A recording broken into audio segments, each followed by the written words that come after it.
যুদ্ধের দামামা বাজছে মধ্যপ্রাচ্যে। ইরানি হামলার পর পাল্টা হামলার সিদ্ধান্ত নিয়েছে ইসরায়েলি মন্ত্রিসভা।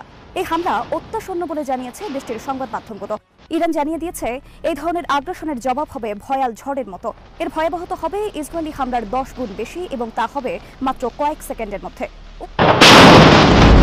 মধ্যপ্রাচ্য এখন এক জ্বলন্ত আগ্নেয়গিরি। কোনো দেশের বিশ্ব পরাশক্তি হয়ে ওঠার পরীক্ষাক্ষেত্র যেন এই মধ্যপ্রাচ্য। ইরান ইসরায়েল সংঘাত নিয়ে এরই মধ্যে শক্তিমত্তা প্রদর্শনের চর্চা শুরু হয়েছে মার্কিন যুক্তরাষ্ট্র ও রাশিয়ার। ধ্বংসাত্মক যুদ্ধের দিকে এগিয়ে যাচ্ছে মধ্যপ্রাচ্য।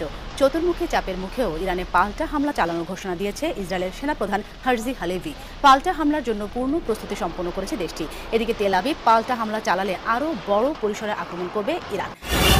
এদিকে গাজায় ইসরায়েলি সেনাদের ওপর তীব্র আঘাত এনেছেন ফিলিস্তিনি যোদ্ধারা। হামলার তীব্রতা বাড়িয়েছে লেবাননের হিজবুল্লাহ। ইরানের সেনাপ্রধান major general Abdur Rahim Musavi হুঁশিয়ারি উচ্চারণ করে বলেছেন, তার দেশের বিরুদ্ধে যে কোনো ধরনের আগ্রাসনের ঝঞ্ঝা বিক্ষুব্ধ ও সমন্বিত জবাব দেওয়া হবে।